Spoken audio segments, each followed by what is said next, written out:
Hello, everybody. Thank you very much for joining us this afternoon for our online talk. As it's 1 o'clock, while we are still letting people in, I think I'm making a start by introducing myself. I'm Tabia from the Confucius Institute.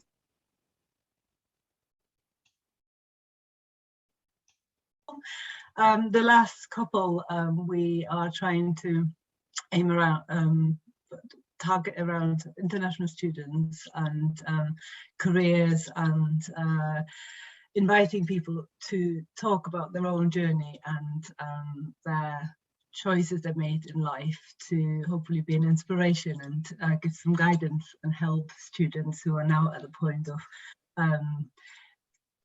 applying for jobs, finding the right path for themselves as we are coming to the end of the academic year.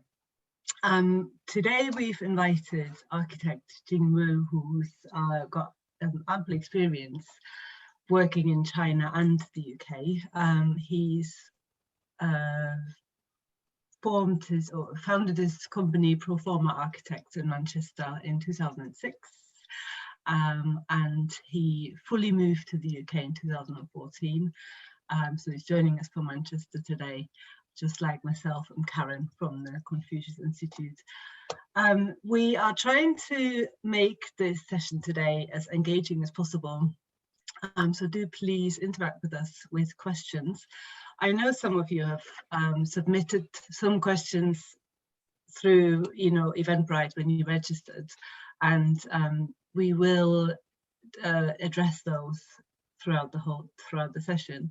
But if you have got any other questions, to ask them as they come to mind, and we will stop and answer those. So don't leave it all until the end of the talk, because we're hoping to mainly help you, and you're sort of guiding the way the session will run. So want to make sure that we are answering as much as possible. I will keep my video on as well, so we'll read either the questions out on your behalf, or I can unmute you if you raise your hand and you can talk to Jim directly. I also need to make you aware that this is a recorded session, so be mindful if you've got your video on. That's mainly so people who are unable to join us today can watch it back, or even you can watch it back if there's certain aspects that you want to listen to again. That's all from me now. I'm handing over to Jing. I'm going to stop my screen here. Jing Wu, welcome. Thank you for taking the time to join us today. Thank you, Tabia. Thank you for your introduction. I'm so pleased to be invited to give this talk today. I've tried to, it's actually, it could be a heavy or light topic, but I try to make it interesting and more interactive. So if you have any question at any point of my talk, you can either type in or tell Tabia, and so we can address it later, or in any point appropriate. I've organized my talk through a PowerPoint, which I will show you now. So, sorry, I share my screen. Yeah, that's it. 1 second. Let's go back to the very topic. Before this talk, I was trying to kind of draw up a profile and who the audience would be, because this topic, same topic, can be communicated in a different way. And so I assume most of you or all of you are kind of a nearly graduating student, or just graduated from your bachelor degree or undergraduate student. So I assume you are very young compared with my age. And so it's like saying, as you are young, any choice is good choice. And you have a lot of latitude to make any kind of choice or make a mistake even. And you always have time to get around and to change your mind and to correct your path. So that's a topic. And I have to, before that, I have to give you some warnings. These warnings seems necessary. My advice or my story, very personal and not necessarily generically applicable. So you have to be made aware of that. And some of my advices, experiences could be outdated. There are legislation changes, the environment change, the market change, also your education also change. Most of the experiences, my ideas, advices are based on my profession area, which is architectural design. So, and if you are from other areas, I believe you are, most of you, you have to draw sensible reference to your own context. Think about your own particulars in terms of your expertise, your knowledge, the future prospect of your industry. So that's and mainly, I think my talk will be aimed to those international students who are not automatically eligible to work in the UK, just like what I faced many years ago. If you are, for example, you have rights to work in the UK, many of you probably find life will be easier. Also, don't expect my advice to be not really useful. Could be you have to make up your mind many times. And Talia has talked briefly about my past before, but here I will have a more kind of graphic way to talk through. My fundamental foundation higher education or training was done back in China, back to late 1980s, believe it or so. It's I started 1986 and finished my undergraduate bachelor degree, bachelor in engineer, year 1990,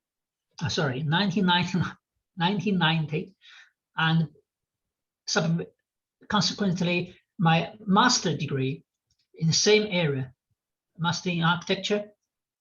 But in that time in China, normally award you a degree in master in engineer, not master in architecture.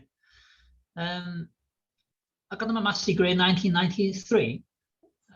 So that 7 years education was a continued education, both in Chongqing University. Back to that time, we were actually independent college institute called the Chongqing Institute of Architecture and Engineering, now a part of Chongqing University. Until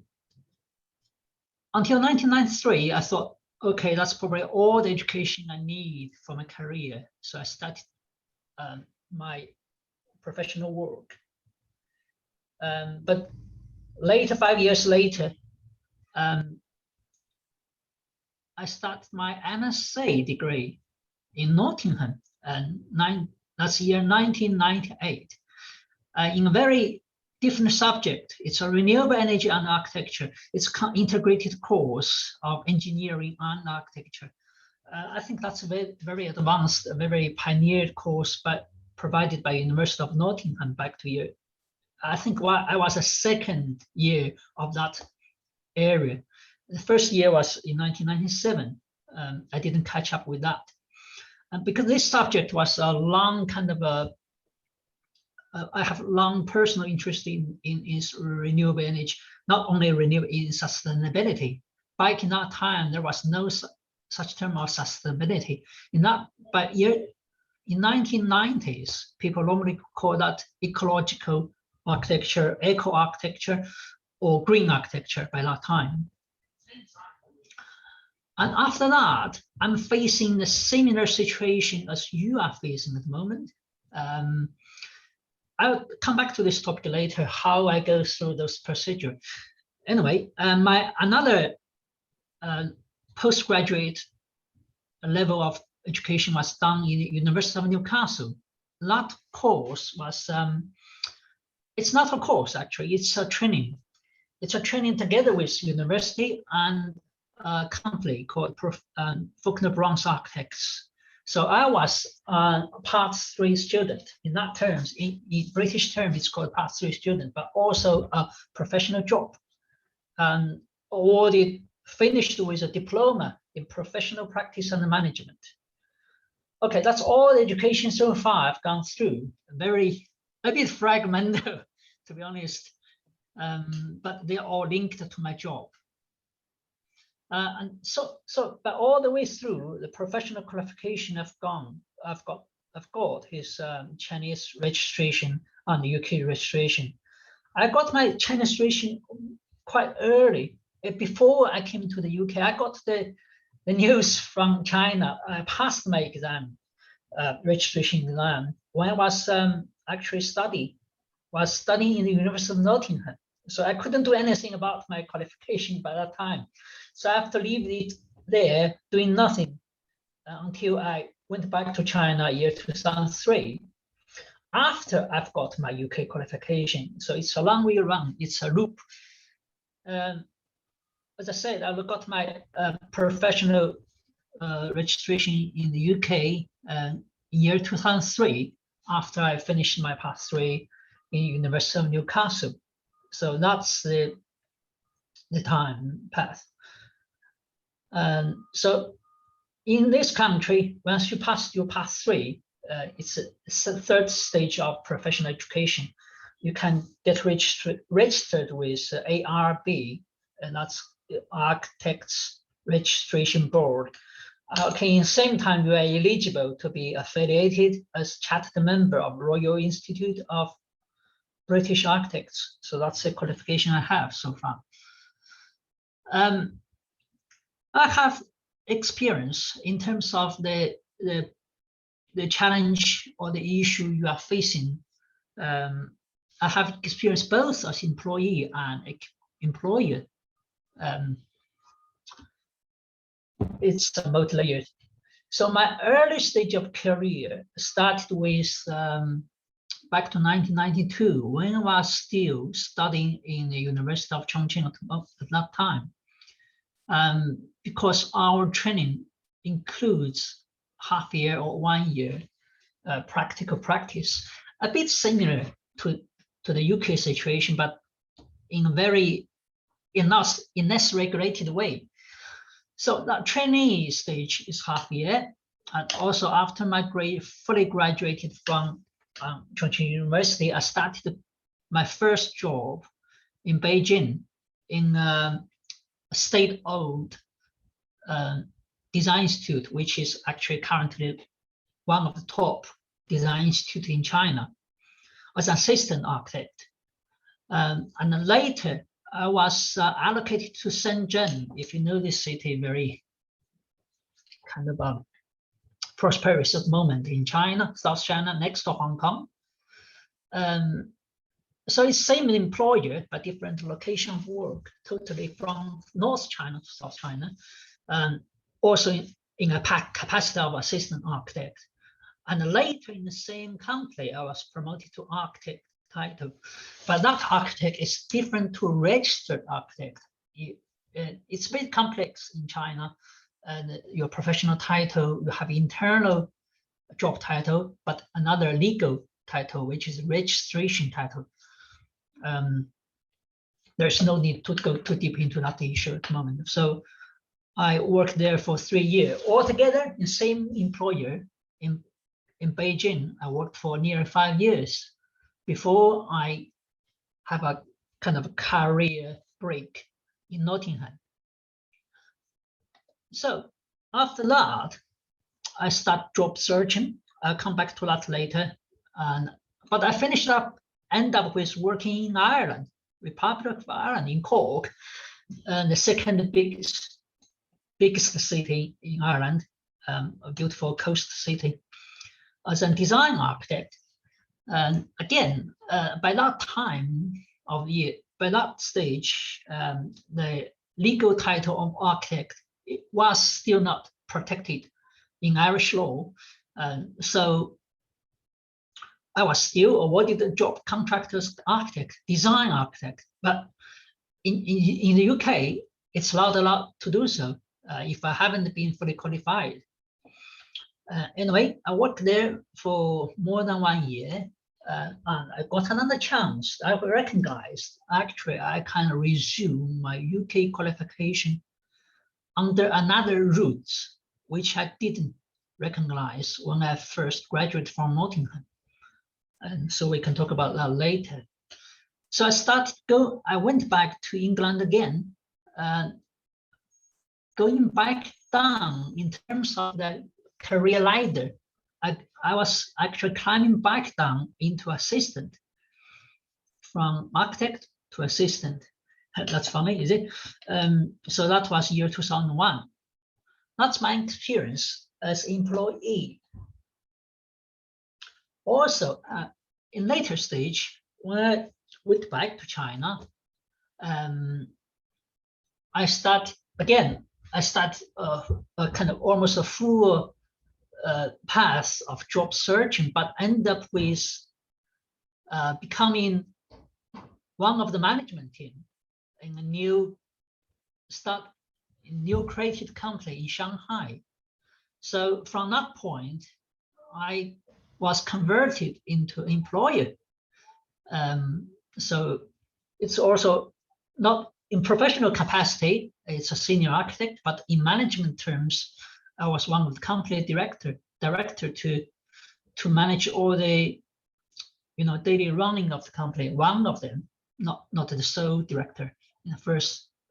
So that was in Shanghai, year 2003, Shanghai PT Architectural Design Consultant Co. Limited. It's a medium-sized company. We started with 5 persons, a 3 to 5 persons starting point, and when I left 3.5 years later, there was 40 people. It's called a medium-sized company, or even by that point, still small-sized company in Chinese standard. Now it's a large company, employ about 500 to 1,000 design professionals all over the Chinese cities. But end of year 2006, I felt I need some change in terms of all the works I do every day.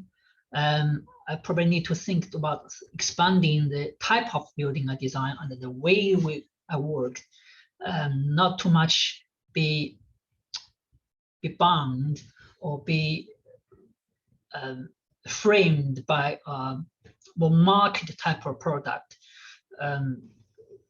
Is there any possibility I can be designing a more experimental or more architectural design led? So that ended up with I started with another small studio with one of my ex-university classmates, who was a professor in Tongji University in Shanghai. 2 of us started up. It retained its small scale all year long until now. Now it's after I moved to Manchester, it's renamed into 10 architects. Still undergoing and still in the same scale, about 10-person kind of small studio. So by year 2014, for family reasons or also for trying out different things, I started Manchester studio. We keep in very small size, between 2 or 5 persons. As you know, there was a survey by the RIBA, British Institute of Architects. There are about, if you believe, 75% of design firms employ less than 5 persons in this country. And so obviously we're one of them. We're small, micro kind of a enterprise. And all my jobs in those 3 companies, small small to medium-sized companies involve human resource management. So later we can not give me some kind of a viewpoint to look into what kind of a quality, what kind of a contribution the employers are looking for. Okay, that's and this one is actually not too much relevant to the topics we are going through today. Some samples of the works we've worked on during past 10 years, I think, from back to year 2006 or 5, more than 15 years. It's kind of a looks compared with British our counterpart. It looks like there are quite a lot of works being finished, but actually in Chinese urbanization speed, that's not too much, actually, to be honest. So back to the early situation, and I mentioned I'll come back to the year 2000, put the clock back to year 2000, when I finished my MSc study in University of Nottingham. I was facing a choice whether I should stay in the UK for longer, for more experience, for more maybe even education or research. By that time, between year 2099 and year 2000, I start my job searching. I sent off 50 inquiry letters, basically cover letters, by post. At that time, if you know, there was no much email kind of thing. We sent everything by post. So I prepared 50 letters, and in about a few weeks, few months time, result in 5 opportunities for interview. And altogether, I got 3 offers, but only 2 materialized. Those other 2, they are all UK offers, one from near London and another one from Newcastle. But 2 of them both eventually didn't recognize due to the legislation of work permit issue. Not something we'll talk about later, is something more, it's getting more friendly than 20 years. Back 20 years, you do need kind of separated independent work permit for even a work placement in this country. But fortunately, if you know all the kind of a European economic market kind of development, you know, in year 2000, the first 10 years of year 2000, Irish economy was going very well. It's growing fast, and end up with situation they are in serious need of overseas architects. So that's why people like me can be offered a job only based on portfolio, not even an interview. So they gave me an offer straight away, and even they chased by a phone call, when can you start work, because the project is waiting. So that by that moment, it was quite exciting. And I ended up flying from Manchester to Cork, starting a job 3 days later. And it's very unbelievable. So maybe that experience I'll talk about later could be one of your choice.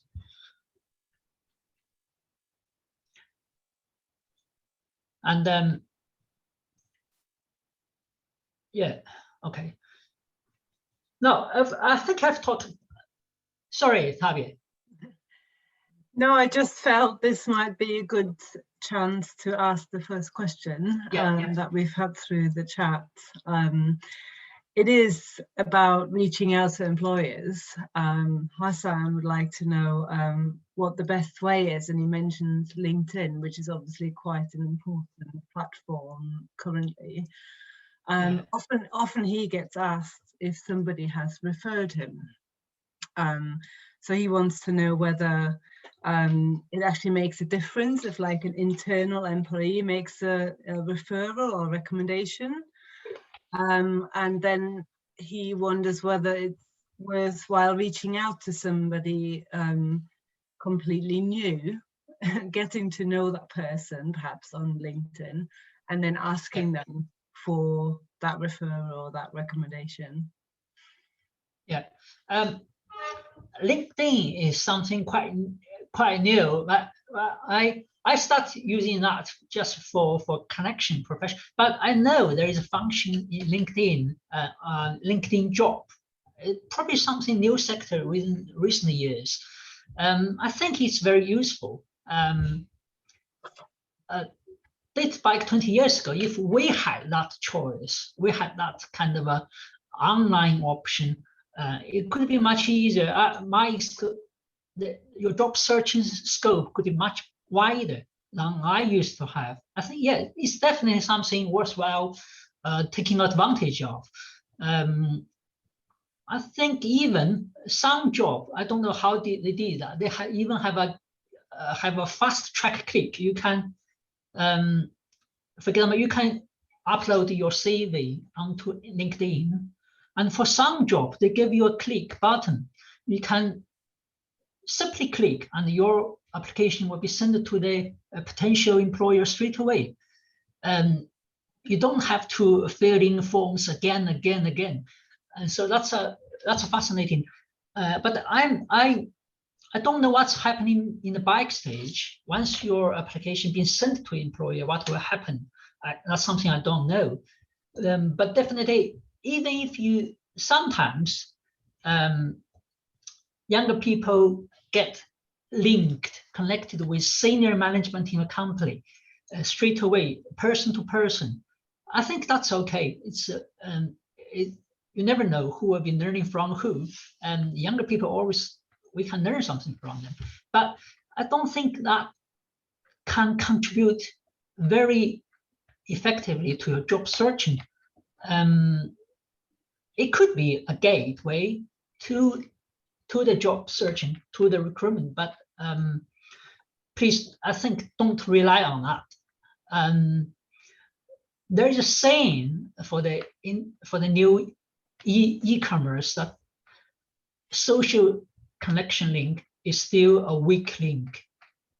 So I would think that give you an opportunity, possibility, but I don't think that's the strongest way to do. Use it, but don't rely on it. That's my advice. So okay, what is the strongest view? What's the best way to then reach out? From our profession, I don't know yours, how, for example, how a scientific technology student apply a job. From our profession, your CV and portfolio is a strong and powerful weapon in the job market. Not in our job, there is a saying: is one picture worth 1,000 words. So if you have some strong, powerful image in your portfolio, that speaks a lot. Plus a sensible, crafted CV, I think that's the best way to push it was through. Actually one of the questions that was submitted. Like, what's the most effective? And most effective ways is to send your application to an advertised role. That's a normal way, but also you can do more like a direct marketing is also acceptable. For many companies, for many employers, they don't have an kind of a current under pipeline vacancy, but they welcome speculative applications. So I think that's also a very useful way to find your opportunities. You never know. There's many magic could happen behind the door until you knock the door.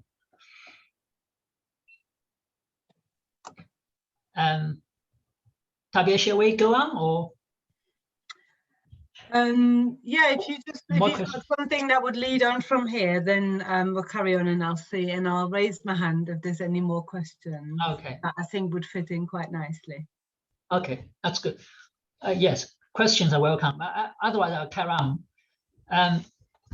Now, so as I said before, I assume the audience are mainly international students who need work permit or similar kind of immigration control to get a job in this country. And also, you don't have much experience. I assume you don't have much practical work experience before. If my assumption wasn't quite right for you, you probably won't find my advice very useful, or you probably know more than I do. It doesn't matter, that's basic assumption.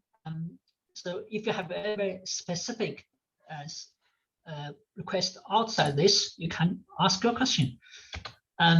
So before I receive more questions, I assume there could be several points you would like to know. And I can talk through those points in my later sections. So first choice, strategic choices you are facing, and there could be several we'll talk about. And then once you've made one decision, the default decision is to stay in this country and start a job. That's the default. I'll talk about later. The third, and when you look about recruitment, advertisement, how to interpret those jargons, those terms, and what does it really mean here? And also, once you decided to send out application, your package would normally consist of cover letters, a CV, portfolio. So in preparing those documents, what you should do or should not do, we'll talk about that later. And also, once you've got an invitation for interview, that's almost the first step of success. That means you are almost there, but not yet. So you need to attend the interview, and during the interview, what you can do, not to do. And later, you probably receive an offer. Congratulations, but that is almost success in everything.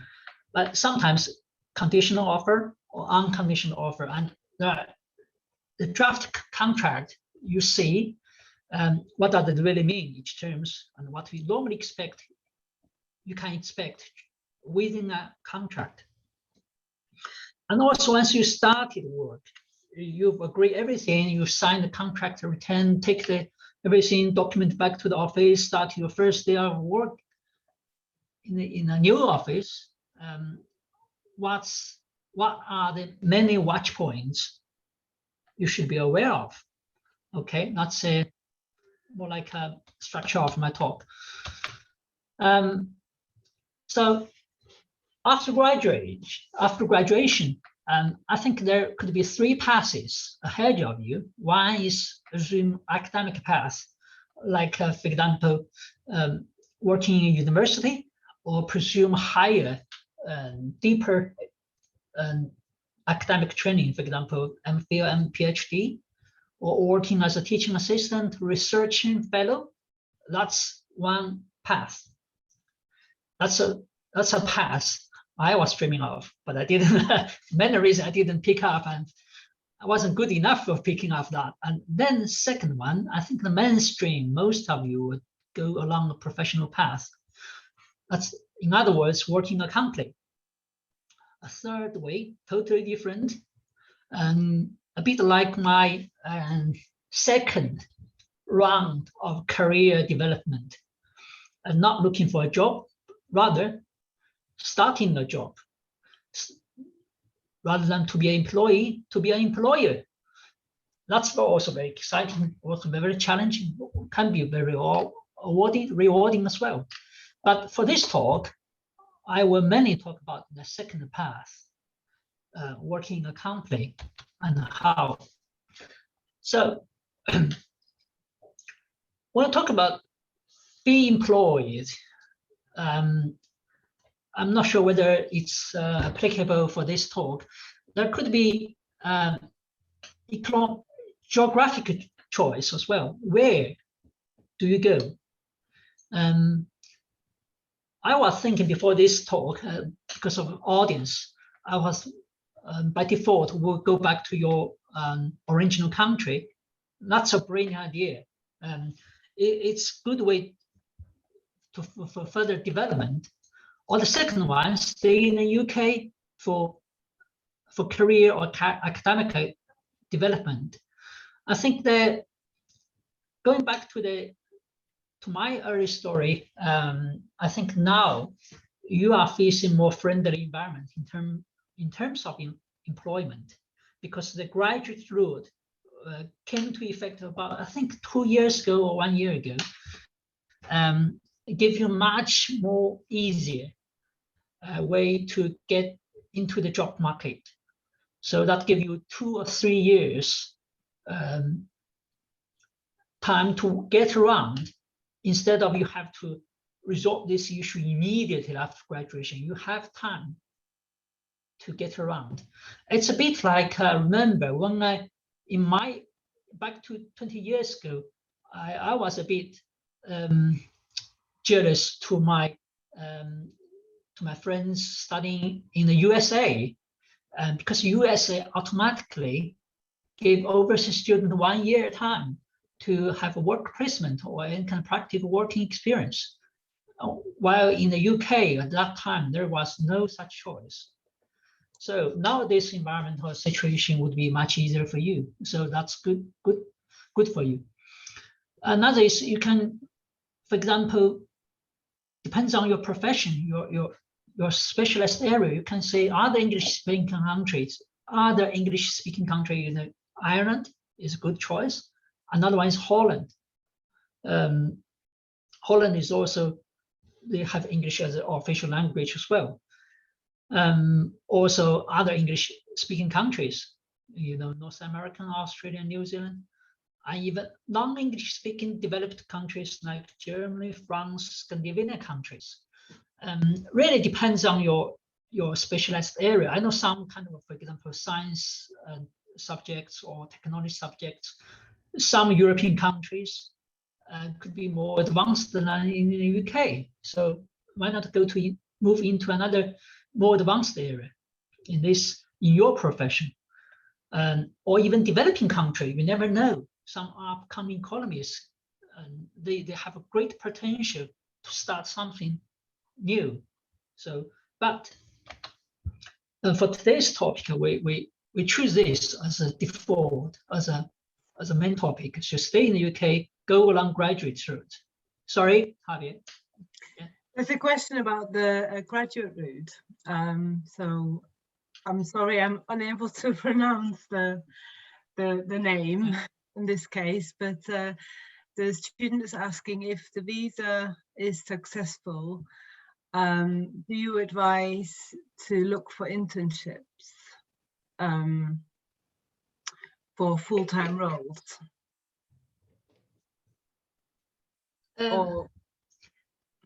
When we talk about internship, it's a very familiar term in our job. In architectural sector, internship is a very usual term. Yes, I do. Internship, are you talking about part one, or working as part one student? And I think that's also recommendable. I remember there was a possibility to do that even during your full-time study, as long as don't go beyond 20 hours per week work. I don't know what's the current legislation regarding this, but you need to be very careful, because in our industry, internship sometimes they call it part-time, but it's really hard to do it part-time.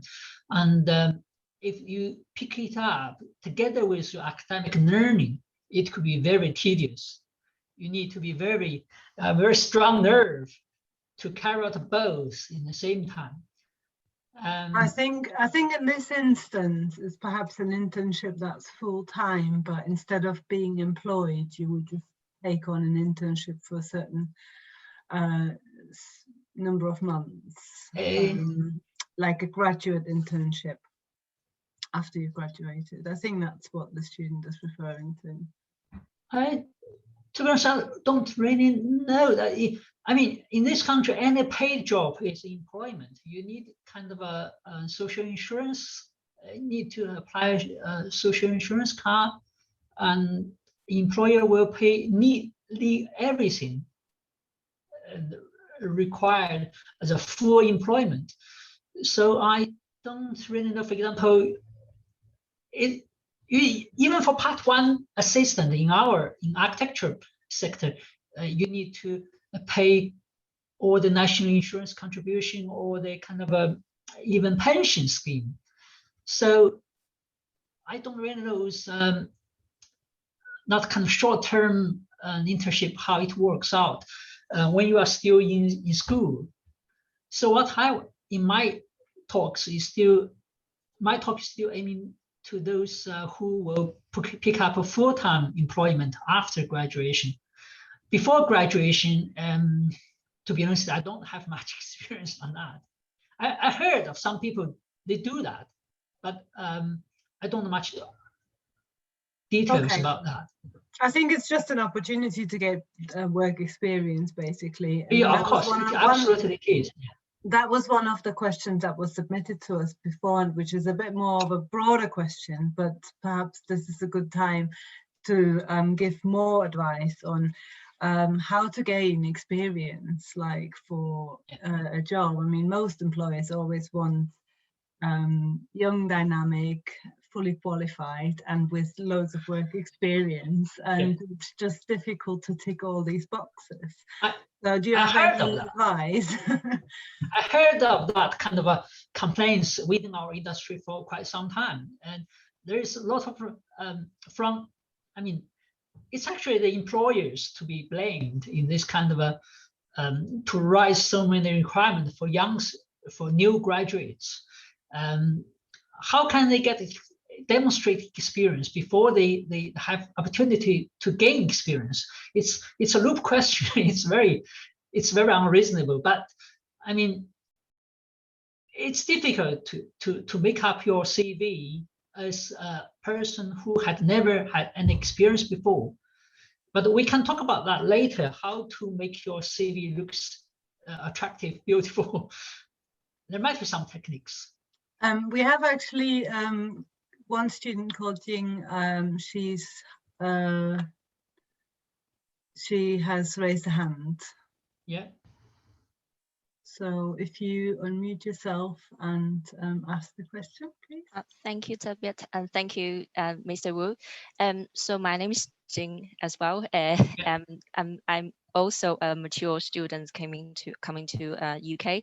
So I came here as a mature student after 2 years working in China before kind of working in the UK but remotely for a US company.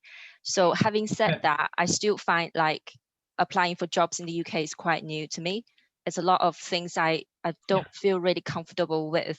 So my question is, I have a perception that like my previous work experience in China can't really transfer, like, you know, benchmark as the same level in the UK. But I'm not sure if that perception is just my I don't know, imposter syndrome, or is it kind of true? Because like you said earlier, Mr. Wu, you said you were an architect in China, but then you had to find assistant jobs in the UK. So I was wondering if that is the same kind of experience for a lot of people. Because I guess my question is, should we be more better manage our expectations when we are looking for jobs as a experienced person? Yeah, I think that's very relevant questions, very good questions. I think that's question facing many international students with some kind of experience, more or less, back in their home country. Yes, there are some kind of a psychological mentality construction we need to prepare before we start job searching. There are, I know there are some kind of experience not transferable between countries, between industries. There are indeed, and understandably, they are not transferable. But I think there are some qualities, skills, and can be transferable. Depends on which industry you are in. Some industries has less boundary between countries. Some industry have more boundary or more rigid boundary. For example, our industry have quite rigid boundary when we talk about professional framework. But in terms of skill works, skill terms, there are actually not too many boundaries, because when we talk about when we design in graphic terms, you don't no language barrier would be there, and if you can have thoughtful, beautiful hand sketches, and nobody can resist that kind of power. But in terms of if you are working for science sectors, technology, the boundary is quite blurred. I think that they are most transferable. But if you are working on a humanity area, social science area, legal area, financial area, there are boundaries, I believe, there. And we can do nothing about that. We have to start from scratch. And also age is another factor employer will take into consideration. I don't think I'm not saying that's correct, but that's reality. I see. Yeah, well, that's really helpful, because sorry to hold on a little bit, but just one more question. So would you say that compared to new grads, a more experienced person might become a weakness in the job hunting kind of experience? No, answer is it could be yes, but no, not really. Depends on. Sorry. It varies on the individual cases. How can you present your previous experience in a way that UK employer can understand? That's probably need to. I never said. For example, I don't know your personal experience, but maybe, for example, even some terms, different jargons you can use to. There might be a way, I don't know. There might be a way you can put it in a positive impact rather than negative. Right. I guess my question is, would the employer decide not to hire you because they think you are overqualified? Like, say, if we're aiming for a less experienced hire. Could be. I think everybody, all the employers, they are intelligent in a way. They know what they are looking for. They need specific skill sets for a specific role. Could be overqualification is one issue in every country. If you go back to China, overqualification is another even bigger issue. I mean, depends on your expectation and how you present yourself, really. You can translate your skill in different terms, in different ways, to make it positive. It should be positive. Experience should never be negative. It just depends on how you present that. How do you link that into international context? I see. Right. Thank you so much. I think how you link it as well to the job advert and to marry it up with what the employer is looking for. Yes. I can come to that. You probably will find some kind of a useful device in my later talks. I have to remind you, actually, we've only got like 11 minutes left or so. So, and we've got a couple of more questions. It's up to you now. Are we answering questions, or do you want to get to some more critical parts of your presentation first? Yeah, still to come. Shall we carry on? Carry on with questions? No, with my talks. Okay. Okay, because some of my talks probably will answer your question automatically.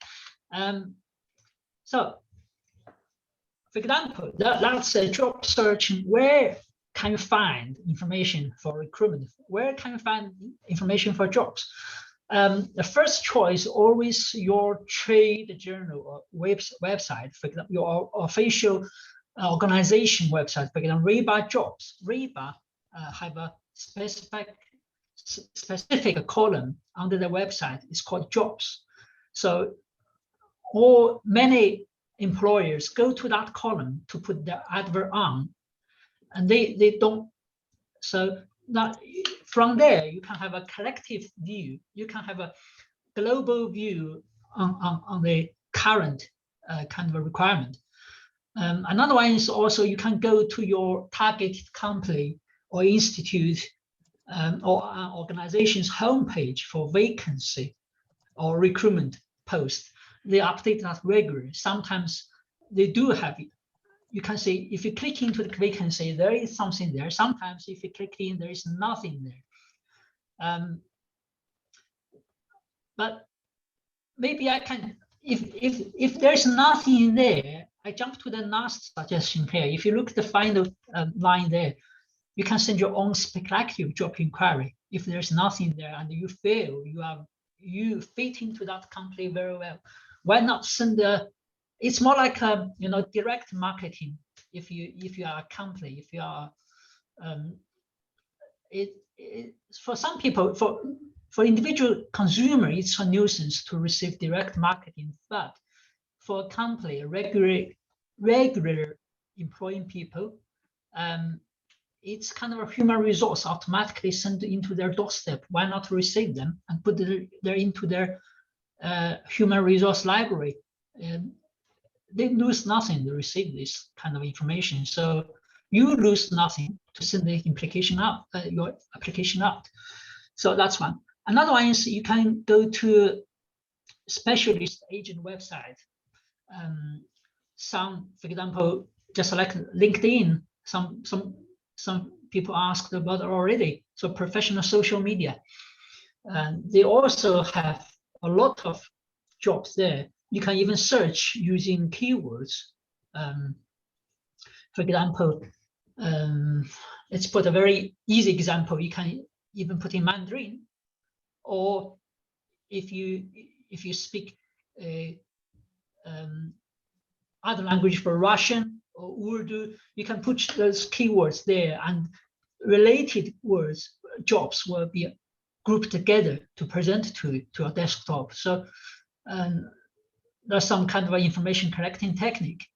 Also, personal connection. Believe it or not, in this country, people also believe personal connection, and it's not. Sorry, excuse me. It's not only like in China, people believe 关系, but in this country, people also believe personal connection. Sometimes some employer will ask their employee, ask their staff to recommend somebody they knew who are suitable for a job. So that's something you can also sometimes, I know if in a buyer's market, you know what I mean, employment buyer's market, people even give kind of a bonus to those people, recommend friends to the jobs.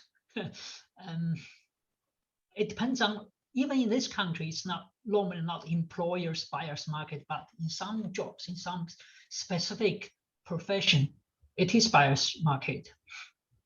Not in our country, not in our profession, though.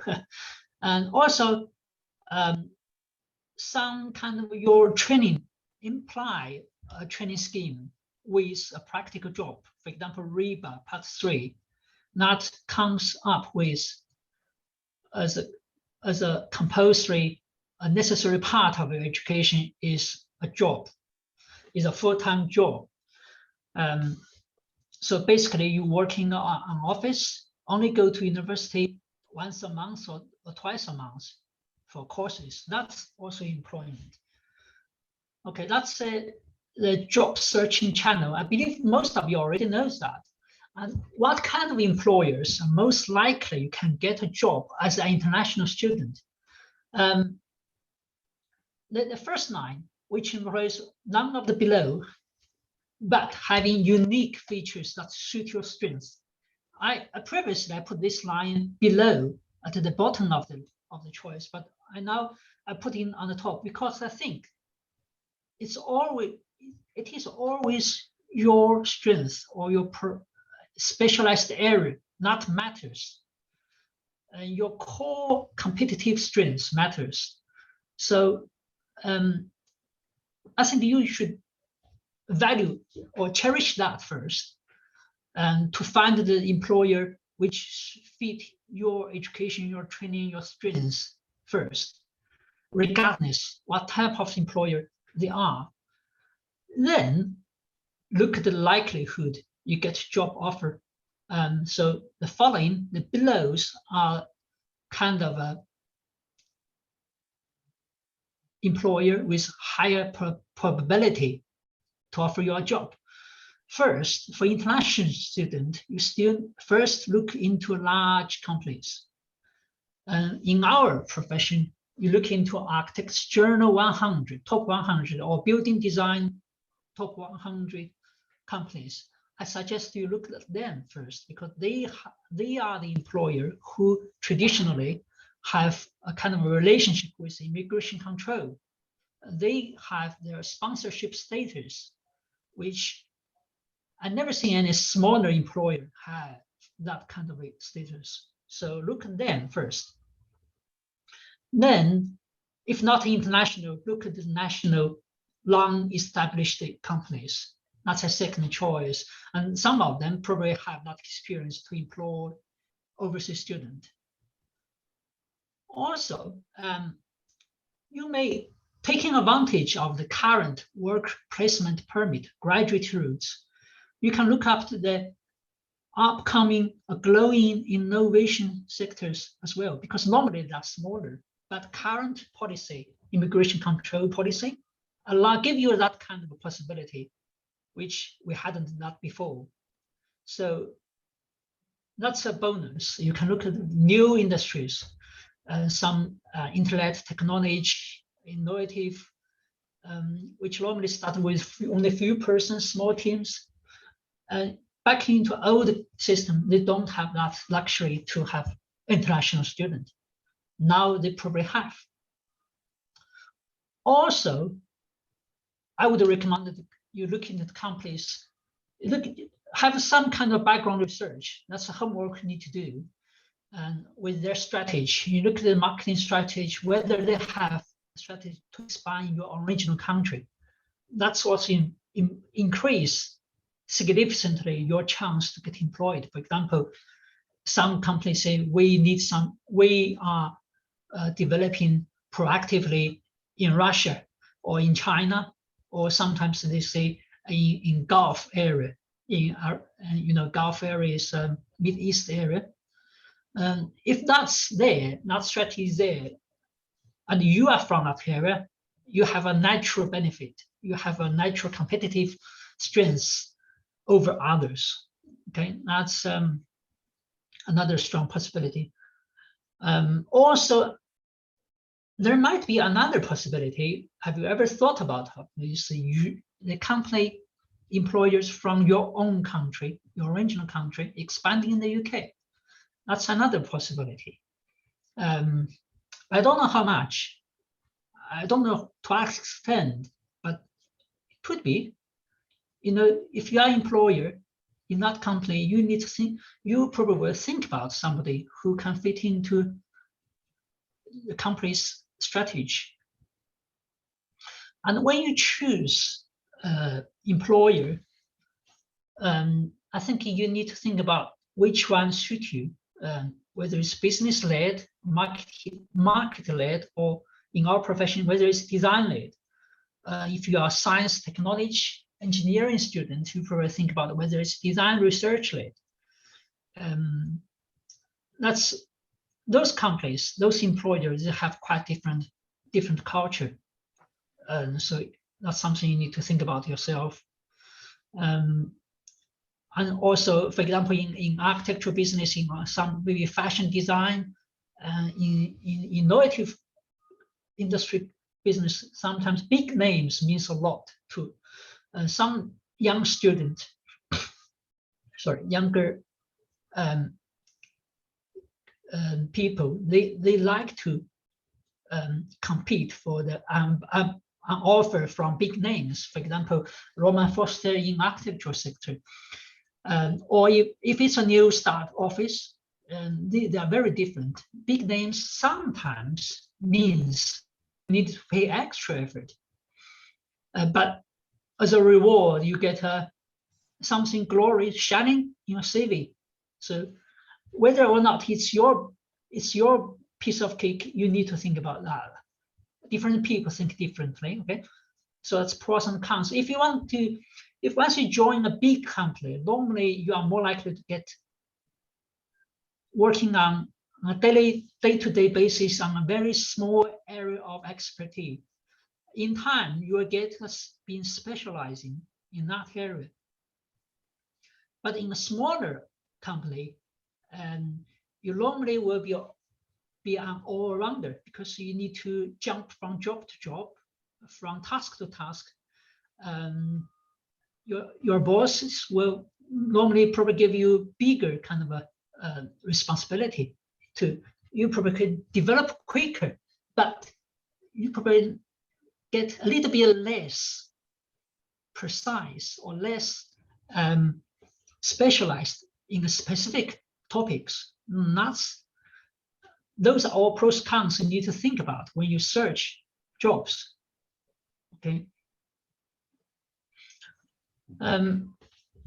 Here we go. It comes to recruitment jargon. So if you look at advertisement, there are some kind of terms we often come across.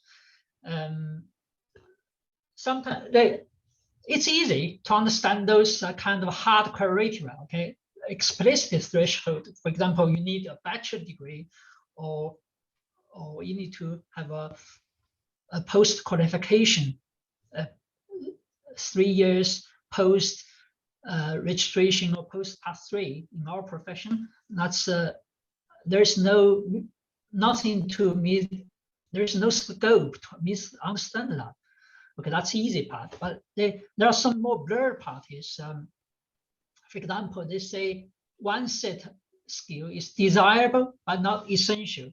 That means, for example, sometimes they require language skill. For example, they need somebody speaking Spanish or Russian specifically for the job.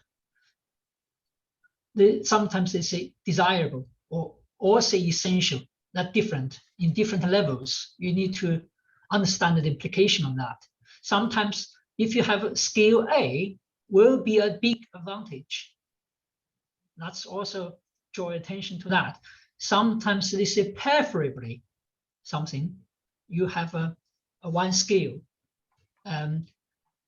You know that sometimes they say must.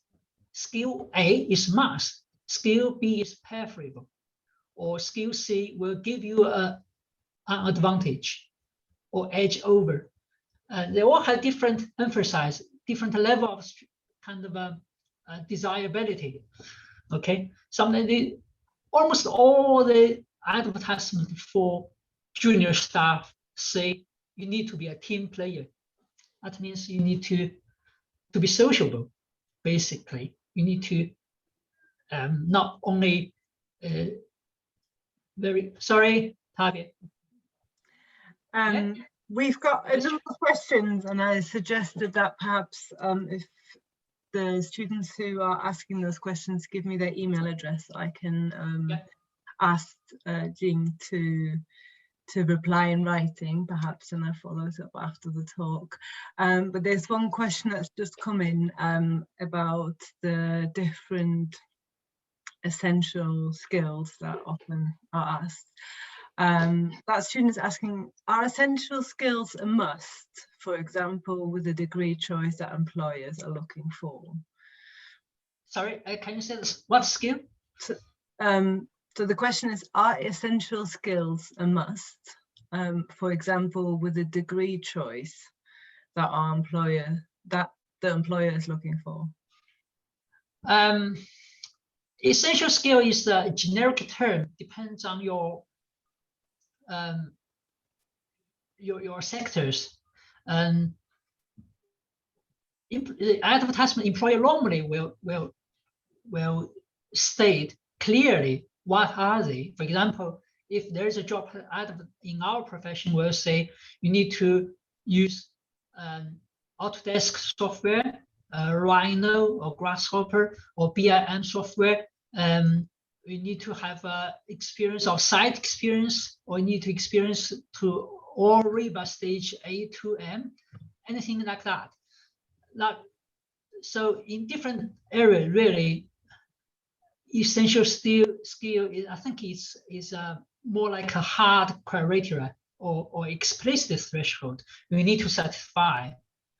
If you're working in one industry without a specific set of essential skill, the chance to get a job offer is very slim.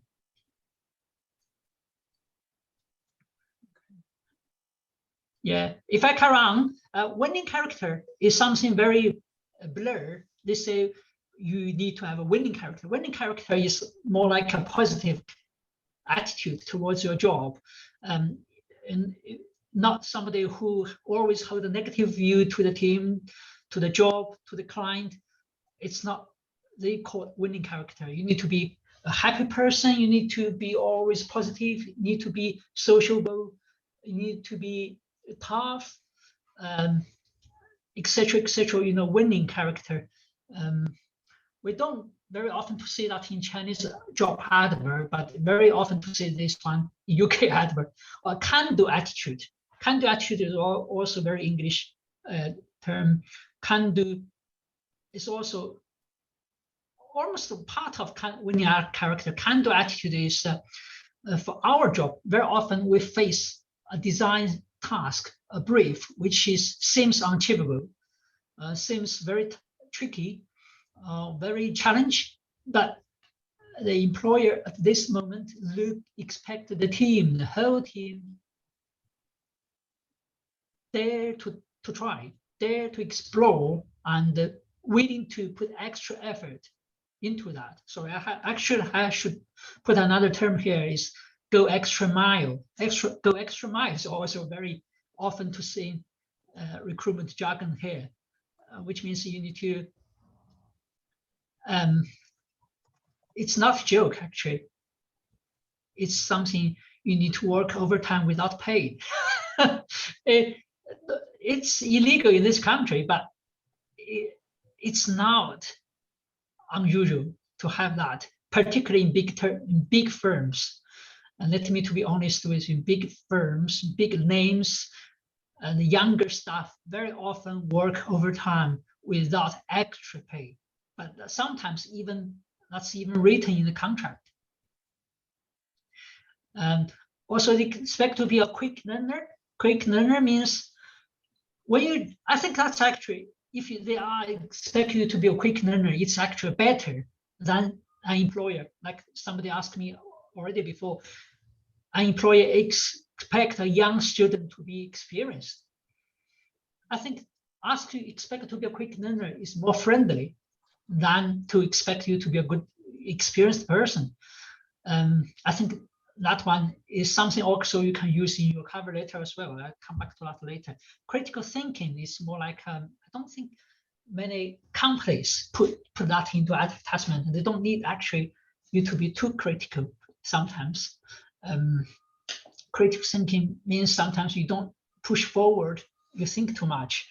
But in academic jobs, I think that's very important. Also, they need to be all that part of the text here, self-motivated or progress under pressure, progress using self-initiative, self-starter, autonomous, take responsibility, or exercise your own judgment. Those phrases we very often to say in a job advertisement, which means you have to be very kind of a self-driven, and the employer or your line manager or direct supervisor or the company director, job director hate those younger people always standing there waiting for instruction. That's something you need to be aware of. You can't push the work without out of set boundary, but you can't wait there to be pushed. So that's the balance you need to be aware of. In early job, in early time of career, it's very difficult to control that balance. You end up either too proactive, to move the work too far outside control by your senior staff, or sometimes you were too timid to make a decision to suit your level of responsibility. That's something quite tricky. Also, they need to expect you work under pressure and work towards deadline. In many project-driven jobs like ours, I believe if you're an engineering student, you also will face that. There is always deadlines ahead. You need to work towards deadline. That's also another kind of a expected quality you have. I think as a student, as a graduate, postgraduate student, you should have already had that kind of a skill set to work towards deadline, not, for example, party for the first 2 weeks and work through night during the final few days. That's something in a practical job not expected, not allowed to do. Equal opportunity of employer, it's not almost every day now. Every employer claim they are equal opportunity employer. So it's I shouldn't put that in something you should be paying special attention. Equal opportunity means they should treat everybody everybody equal, regardless the racial, gender, religious, political, disability, sexual orientation, and those issues differently. Okay, and that's something I call that application pack. 3 elements, and cover letter CV. I think that's applicable to everybody, regardless of your profession. Yes, Tabea? Sorry, Yes. I'm just a little bit conscious of time as we're approaching 2:15. But I equally want to hear what you've got to say, Jing. So can I suggest that we're running through your slides? I'll record the session, and for anybody who has to leave us now because because you've got other commitments, I will email, of course, the link to the recording to you. Is that okay with you, Jing? Yeah, of course. Yeah. So I run through quickly. Okay, CV, cover letter, CV, portfolio. There are quite some kind of detailed skills about how to craft your package, and that's a package you send out, whether invited or not invited. Portfolio is maybe only applicable to a creative industry. For science engineering students, they probably have a different set. Maybe they have a sample of their thesis, sample of published papers in place to our portfolio. Also interview, there are several watch points to attend the interview. If you are not experienced for attending interviews, for example, to be punctual and not to be late for the interview because you are not familiar with the address That's a very practical advice. Rehearse, find the dress online first, rehearse all the way going to the interview venue. Also, always prepare questions to ask. Particularly for Chinese students in culture, they don't really relate to ask questions. They are not very used to challenge the speakers. So normally by the end of the interview, the employer or HR people ask you, do you have any question to ask? At that moment, many unprepared people will get kind of stunned. They don't know, think the interview is a time to be asked, not a time to ask question, which is not true. So you need to prepare your question. And also, for example, be mindful of some kind of design procedure, hidden procedure of interview.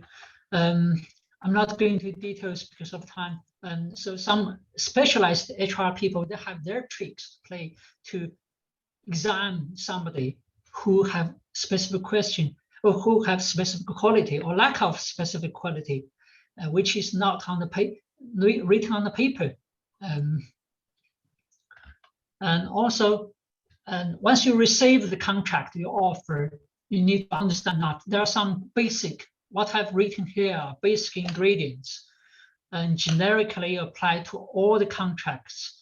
And some of them more, some of them less. Sometimes, for example, for discipline procedure, some contracts have a very elaborated or long chapter on this. Some contracts have very short verses on the here. For example, the working hours, sick pay payment, those paid holiday, some companies have 100 words, some companies only mention 20 words. So, but more or less they are there. You need to understand them, read it carefully before you sign them. But I doubt pretty much under very circumstances, you don't have much bargaining power in this kind. But you need to understand them, understand the implication. That's kind of my personal advice on the first few days, first few months of working in a new office. How would you like to, for example, behave or impress people, or to protect yourself, or to gain opportunities to be awarded more kind of a task to perform? How do you understand the corporate culture or the corporate politics, if you like, and how to gain more attention by your work, or how to overcome cultural difference as a kind of overseas student, and to fit into this very kind of a British type of contemporary culture. If Tavia record this, if you have a kind of slides of this, you can read it later, and maybe you can come up with your own interpretation. And so that's almost I need to say. Okay, as you are young, any choice, good choice, just prove yourself. That's all. So I don't say question answer, I say question and comments. I probably can't give you answers. Okay, Tabia, if your time is... Thank you very much. Yeah. We have got a couple of questions. Yeah, let's just go back to them. Just bear with me. There's one student, How, sort of describing her situation or his situation, saying that she received a bachelor degree in architecture in China, then came to the UK in 2021 for a master's degree in real estate asset management, and now is in Canada. So the question is where she can find a graduate internship or maybe a job in a new country like Canada, where she hasn't necessarily got any study experience before. So she's looking for like an architecture designing role, but she doesn't know what the right path for her is in terms of, you know, searching for new opportunities.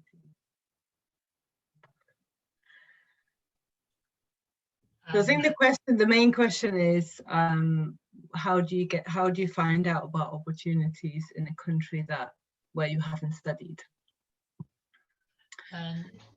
Did she say this person studied in China and the UK and now lives in Canada and is looking for design opportunities? Yeah.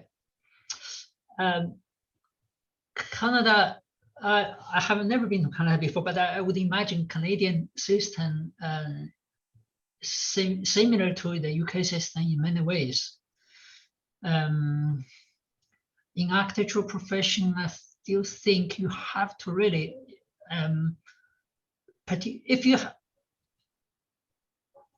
have to really start from scratch, unfortunately, in new country, there's no shortcut unless you be a startup yourself. You start your own practice yourself. But there is a possibility. The beauty of our job is you can always start up with nothing. But if you are looking into developing a company, you have to really start from assistant level, and there's no way you can get around. Did she mention estate management or facility management? That was a master degree in real estate asset management. Yeah, asset management is a building asset management. I feel it is still a drop in demand. Many property management is asset, financial asset or building asset. I'm not quite sure. Financial asset management is totally different issue. If building estate management, real estate, yeah, so it's buildings. Yeah, I think that's still a drop in demand in many countries. They need people with architectural training to be one of their expert team. And they can't operate independently in that company, but they are an integrated part of the team. And they contribute from their angle, from their, sometimes there are minor design issues, design requirement, and they need some contribution from architectural trained staff, but they are not normally decision makers in that company.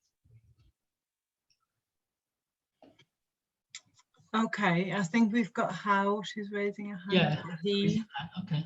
So, she unmute herself. Yeah. Hello, Mr. Wu. Hi. Hello. So I'm right now in Canada, and so I want to ask. It's like I still want to work in the architecture design side. So because I studied for 5 years my bachelor degree back in China in Shenzhen University, and I only studied for 1 year master degree for real estate asset management. It's real estate asset management, so it covers all topic from the property side and also some financial knowledge of real estate. So, but I still want to do like architecture design, like because it's like my majority of my higher education experience is come from the design side. And also here in Canada, they have the system. So there are 38 schools in China. They are accredited to so the degree of bachelor can be transferred in Canada, can be like recognized, can be like at the same degree, bachelor degree here in Canada. So for my university, it's one of those 38 schools. It's in that group. So I can just apply for this credit, and I can apply it, and then I can get my bachelor degree, architecture degree, transferred to Canada. And so the question I'm asking is like, I don't know where I can find the job, because, for example, if I was in China after my graduation, I can find a lot of my classmates, they can find jobs. Just our school will give you so many internship information in the WeChat groups.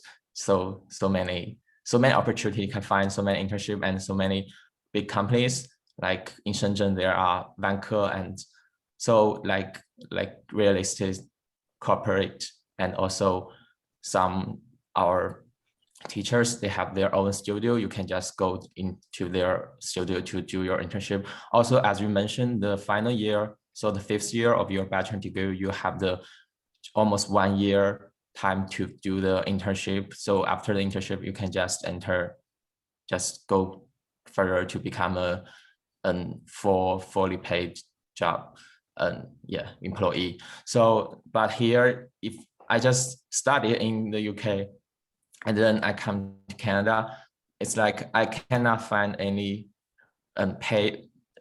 place I know to get the internship or even a job.